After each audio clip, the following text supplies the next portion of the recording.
네, 안녕하세요. 예, 안녕하십니까. 네, 예, 반갑습니다. 네. 거주할 목적으로 보시는 건 아니고 투자 목적으로 두 지역을 보신 거네요. 예, 예, 그렇습니다. 네, 근데 어떻게 완전히 이렇게 서로 거리가 상당히 떨어져 있는 김포와 구리를 보셨어요? 어쩌다가 보니까 알고 누구 이야기 듣고. 이야기 듣고. 예, 그러면은 일단 보니까 김포 풍무 푸르지오는 뭐 지금 입주한 단지가 있고 지금 공사를 하고 있는 단지가 있는데 예, 예. 뭐 두 개를 다 검토하신 거예요? 예, 뭐 1차나 2차나, 예. 1차나 2차나? 예. 그럼 여기를 적극적으로 검토해 보셨던 이유가 뭐예요? 그쪽이 지하철이 들어오고 하니까, 예. 앞으로 전망이 괜찮다 해서 한번 가봤고요. 네. 예. 또 구리는? 구리 토평동은, 예. 예, 좀 거리가 그렇게 서울하고 멀지 않아서, 서울하고 멀지가 않아서 예, 예. 강남 접근성이 좋아서 예, 예. 참 이렇습니다. 일단 토평동 자체는 시가지가 이미 조성되어 있는 곳이에요. 그죠? 예.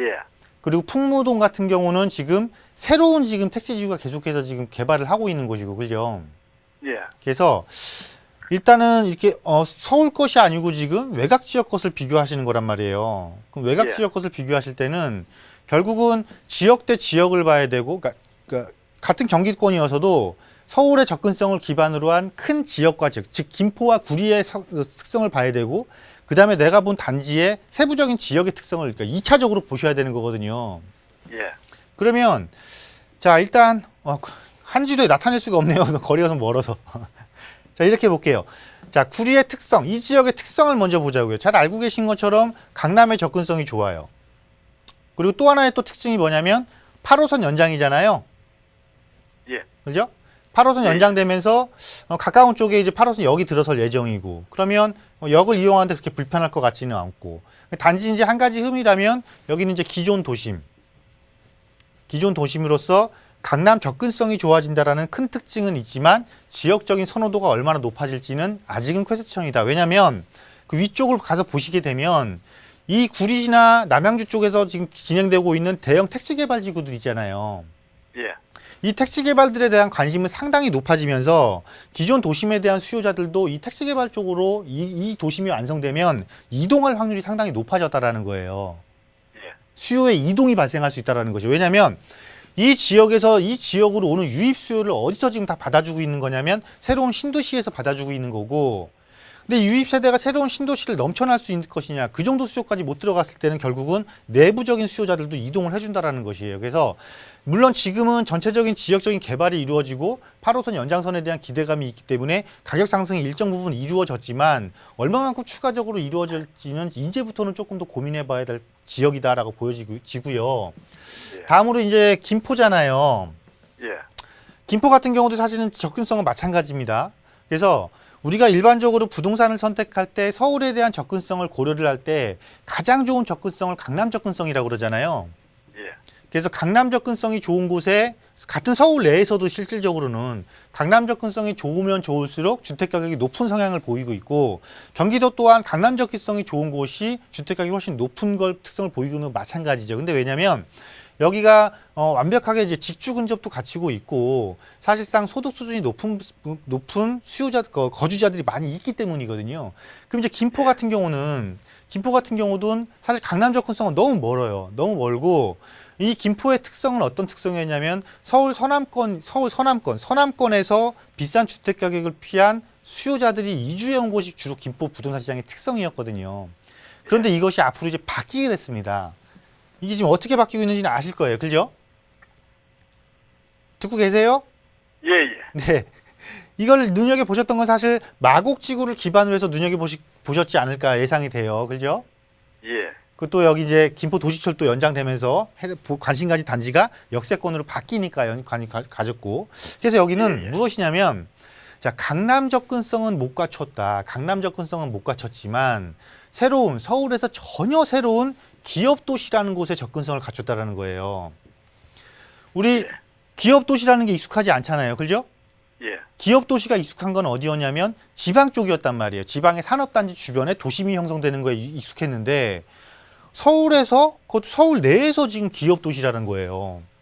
예. 이 효과가 어느 정도냐면 마곡지구 내 아파트 가격을 보면 알아요. 마곡지구 내 지금 30평대 특히 가장 핵심적으로 끌고 있는 일부 단지 같은 경우는 이 강서권에서 지금 10억에 거의 근접하게 지금 찍고 있거든요. 예. 전혀 예상도 못했던 가격이었잖아요. 그죠? 예. 근데 이 가격에 반도 안 되는 가격이면 사실 김포를 갈 수가 있어요. 근데 그런데 접근성이 멀었기 때문에 망설였던 수요자들이 이 도시철도가 완성이 되고 나면 접근성이 획기적으로 개선이 되기 때문에 이쪽에서 더 유입될 확률이 상당히 높아졌습니다. 그리고 실제 이 마곡지구에 들어서는 아파트의 절반은 임대 아파트고 마곡지구 지금 한 11,000세대가 공급이 됐는데 그중에 절반은 임대 아파트고 절반만 분양이에요. 그리고 주변 지역의 아파트들은 거의 10년 이상, 15년, 20년 된 아파트들이 대다수고 신규 아파트는 거의 부족해요. 근데 이 단지는 신규 아파트면서 저렴하고 가격도 상당히 저렴하고 이 마곡지구 접근성도 상당히 좋단 말이죠. 그리고 이게 이제 지역적인 특성, 그러니까 지역적인 특성 하나를 놓고 보면은 오히려 김포 쪽이 앞으로 지역적으로 더 좋아질 일이 더 많이 남았다라고 조금 보여지고요. 그리고 또 우리가 하나는 김포 도시철도, 하나는 8호선이잖아요. 예. 근데 도시철도는 당장 내년에 개통, 이 8호선은 2022년에서 2023년 개통, 상당한 시간적인 격차가 발생을 하죠.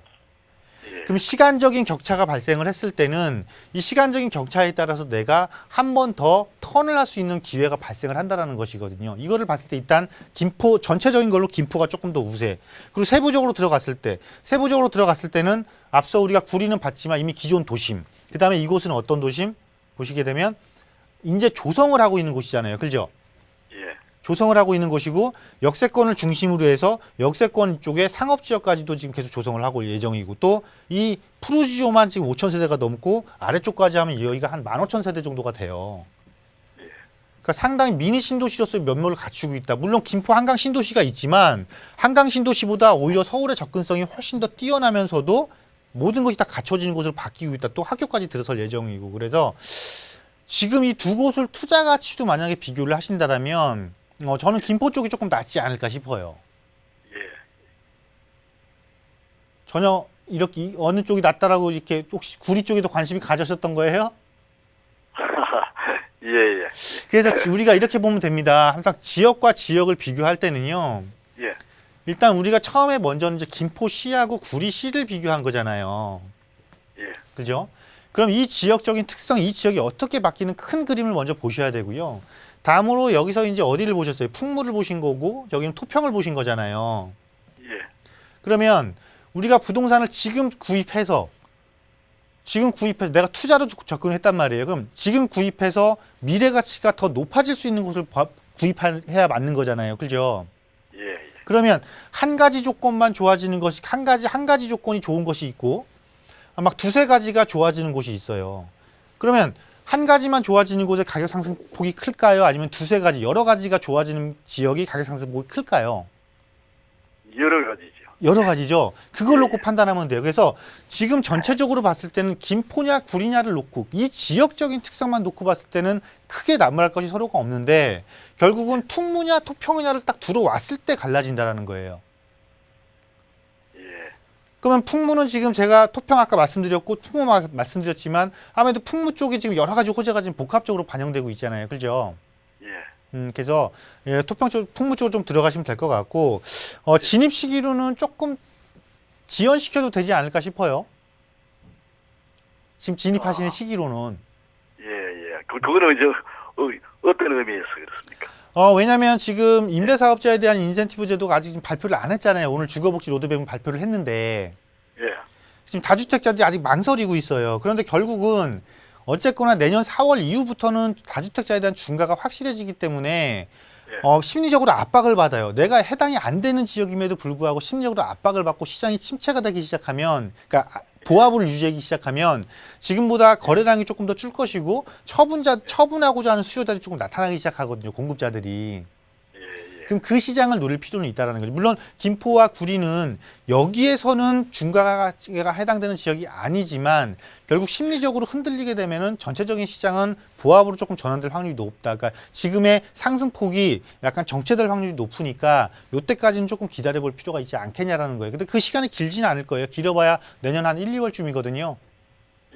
그래서 요때 움직이셨으면 좀 좋겠다라고 보여집니다. 그리고 예. 풍무도 들어가셔도 기존에 입주한 아파트는 지금 이미 가격이 많이 형성이 돼 있잖아요. 예. 아직 구입하신 건 아니니까. 그러면 앞으로 입주를 앞두고 있는 단지를 구입하시는 게 입주 이후에 시세 형성을 형성하는데 조금 더 나을 것이다라고 의견 드리도록 할게요. 예, 예. 네, 시청자님 고민하셨던 네. 두 곳 중에서는 김포를 추천드렸으니까요. 한번 더 잘 생각해 보시기 바랄게요. 함께 해주셔서 네, 고맙습니다. 감사합니다. 네. 자, 시청자 여러분들의 부동산 관련 고민 상담 도움드리고 있고요. 방송 보시면서 언제나 참여하고 싶으시다면 무료 상담 전화 서울 지역번호 02-1638-3938번 연락 주시면 좋겠습니다. 바로 다음 시청자분 전화 연결해 보죠. 여보세요? 네, 네, 안녕하세요. 시청자님 네, 바로 안녕하세요. 고민부터 좀 들어볼까요? 네네. 저 마포구 아현동이에요. 네. 근데 앞으로 지금 시기가 어떻게 되는 건지, 팔아야 되는 건지, 네. 재건축에 해당되어 있거든요. 아, 네. 지금 마포구 아현동에 재건축을 바라보고 있는 좀 다세대 주택을 보유하고 계시는 건가요? 네네, 네. 주소를 혹시 좀 여쭤봐도 괜찮을까요? 네. 네. 번지수 혹시 알고 계세요? 예, 702-2호예요. 네. 8이요. 702-2호. 네. 네. 네. 마포구 아현동의 다세대 주택 702-2호 보유를 하고 계시는데 재건축까지 바라보고 좀 더 가져가야 할지 아니면 좀 네. 매도를 하고 다른 곳으로 옮겨야 할지 한번 전문가 의견 들어보겠습니다. 대표님과 네. 인사부터 나눠보세요. 네네. 네, 안녕하세요. 네, 안녕하세요. 네. 이건 거주하시는 주택이 아니고 투자용으로 갖고 계신 주택인가 봐요. 네, 거주했다가 다른 데로 이사 가고 지금은 그냥 투자 목적으로 갖고 있는데요. 예. 어떻게 될지 계속 가지고 있어야 될지. 아, 원래 여기 거주하셨다가 네네. 네. 여기가 보니까 예전에 그 아현 1구역 막 재개발하려고 했던 데네요. 그죠? 네, 10년 좀 됐어요. 제가 구매한 지는 13년 정도요. 2013년도요? 네네. 그러니까 2013년 아니요, 13년 됐어요. 13년 아, 구입하신 지 보유요. 13년 됐다고요? 네네. 아, 그럼 오래 기다리셨겠네. 한 보통 이게 한 2000년 한 10년 전부터 좀 재개발한다고 계속해서 진행했던 곳인데. 네네. 그죠? 근데 여기가 안 됐던 이유를 이제 거주하셨으니까 너무 잘 아시겠다. 그죠?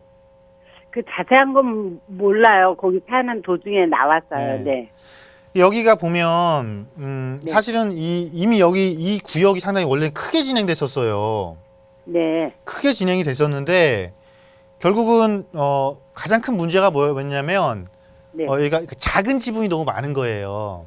네네. 그러니까 이게 뭐냐면 우리 지분 쪼개기라는 말씀 들어보셨죠? 네네. 그러니까 이제 좀 이제 고급스럽게 가면 지분 분할 이러거든요. 아, 예. 이게 너무 많아가지고 사실은 조합원이 그러니까 네. 현행 법 갖고 사업을 하면 네. 조합원이 건립 세대보다 많은 네.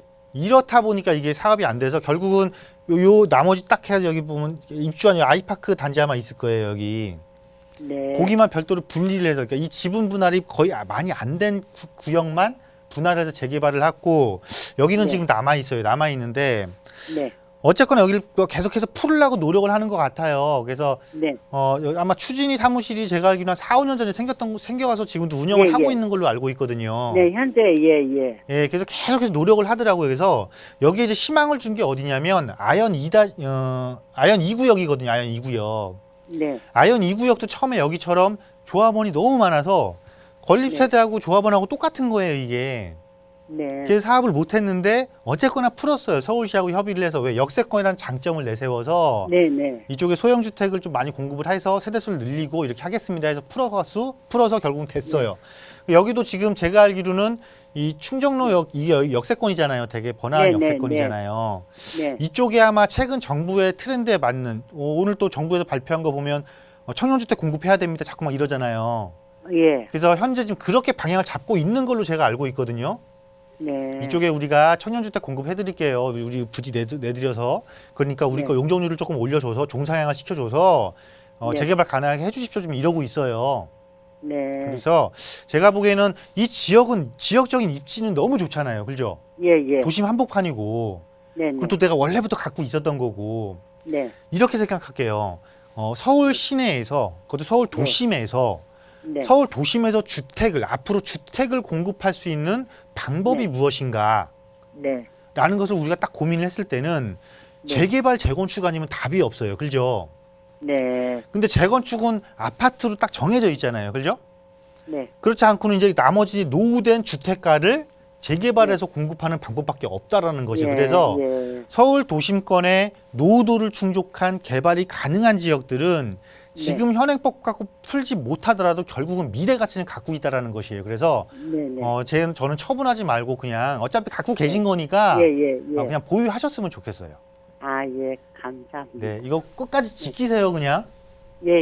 네, 알겠습니다. 네, 네. 흔들리지 마시고 감사합니다. 꼭 보유를 하시라는 의견 드렸으니까요. 매도하지 마시고 앞으로의 가치를 보면서 조금 더 기다려 보시면 좋을 것 같습니다. 네. 오늘 함께 해주셔서 고맙습니다. 네.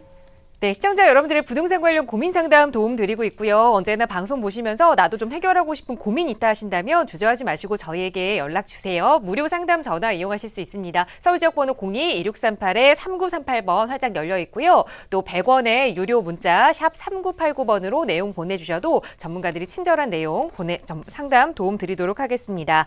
자, 이번에는 문자로 들어온 내용부터 좀 살펴보려고 할 텐데요. 이 뒷번호 3594번 쓰시는 시청자님께서 보내주셨습니다. 은퇴를 앞두고 있는데 수익형으로 오피스텔을 좀 살펴보고 있습니다. 방송을 보면 다세대 소형 아파트, 오피스텔이 많이 나오던데 이걸 좀 어떻게 비교해보고 선택을 해야 할까요? 라는 질문을 주셨어요. 또 많은 은퇴자분들이 이런 고민하고 계실 거예요. 대표님 어떻게 보시나요? 자, 은퇴 후 수익형 고민을 하는데 다세대, 소형 아파트, 오피스텔 여러 가지 종류를 지금 말씀을 하셨어요. 그래서 우리가 크게 보면 이렇습니다. 다세대 그리고 소형 아파트, 그리고 이제 오피스텔인데 사실 요즘 이 경계가 조금 많이 허물어졌죠. 그리고 이거를 구분짓기가 이 종류를 구분짓기 전에 우리가 목적은 일단 정해져 있단 말이에요. 목적은 뭐냐면 수익형으로 운영을 하겠다라는 거. 그럼 수익형으로 운영을 하겠다라는 건 뭐예요? 매월 안정적인 월세를 받겠다라는 것이거든요. 그러면 안정적인 월세를 받기 위해서는 누가 기본적으로 확보가 돼야 됩니까? 수요자가 기본적으로 확보가 돼야 되거든요. 그럼 수요자 중에서도 어떻게 월세를 안정적으로 내려면 이왕이면 소득이 조금 높은 수요자, 즉 고소득자가 조금 많이 몰려 있는 것이 좋다라는 것이죠. 이거를 이제 거꾸로 찾아 들어가는 겁니다. 거꾸로 찾아 들어가게 되면 고소득자가 많이 몰려 있는 곳은 어디예요? 결국 부가가치가 높은 사업이겠다. 즉 첨단 업종이 있는 것이라든가, 즉 연구개발단지 주변이라든가, 아니면 금융타운이라든가 이런 부분들. 서울의 대표적인 그래서 강남 지역에 고소득자가 많은 것이 강남 지역의 집계가 비싼 거거든요. 강남 지역과 대표적인 것이 강남과 어디예요? 서울 도심권이잖아요. 그리고 이렇게 또 바뀌는 곳이 또 어디 이렇게 바뀌어가고 있는 것이 서울에서 3도심으로 지정한 영등포권역이 여의도의 배우주거지에서 바뀌고 있는 것이고 그 외에 여러 지역들이 바뀌고 있고 이 지역들은 시간이 흐르면 흐를수록 소득이 증가한 사람들이 늘어난다. 즉 월세를 충분하게 지불할 수 있는 수요자들이 늘어난다. 그렇기 때문에 안정적인 월세 수입이 가능하고 이로 인해서 안정적인 수익형 부동산 운영이 가능한 지역이다라고 보시면 되는 거거든요. 자, 그런 지역에서 이 수요자가 그러면 좋아하는 곳이 어떤 조건을 갖춘 곳이냐. 가장 먼저 이들은 편리함을 따질 것이다. 어떤 편리함? 내 생활의 편리함. 그럼 생활의 편리함에 있어서 가장 큰 조건은 무엇이다? 바로 교통 여건을 기본적으로 갖추어져 있어야 된다. 그리고 이 사람들이 자꾸 이런 곳에 비싼 월세를 주고 거주하는 이유는 바로 직주 근접이 확실하기 때문이다. 또한 집에서 내려가고 나면은 모든 편익시설이 내가 도보 5분 이내에 다 이용할 수 있기 때문이다라는 장점을 기본적으로 확보하고 있기 때문이거든요. 이런 지역은 지금 이 경계가 제가 앞서 허물어지고 있다라는 말씀을 드렸거든요. 이런 지역들은 결국은 교통이 좋은 곳은 어디예요? 서울에서 역세권이잖아요. 이 역세권을 가보시게 되면 같은 건물 내에 다세대 소형 아파트, 오피스텔이 같이 이루어지고 있다는 것입니다. 그래서 내가 이 소형 아파트를 별도의 아파트 단지로 생각하지 않는다라면은 요즘은 이런 형태의 정말 소형을 위주로 한 이런 단지들이 지금 조성이 되고 있으니까요. 이런 단지들 적극적으로 공략을 하신다라면 수익형으로 얼마든지 상품의 종류가 중요한 것이 아니고 지역의 특성을 반영한 투자를 하신다라면은 수익형으로서 얼마든지 안정적인 운영이 가능하다라고 말씀드리도록 하겠습니다.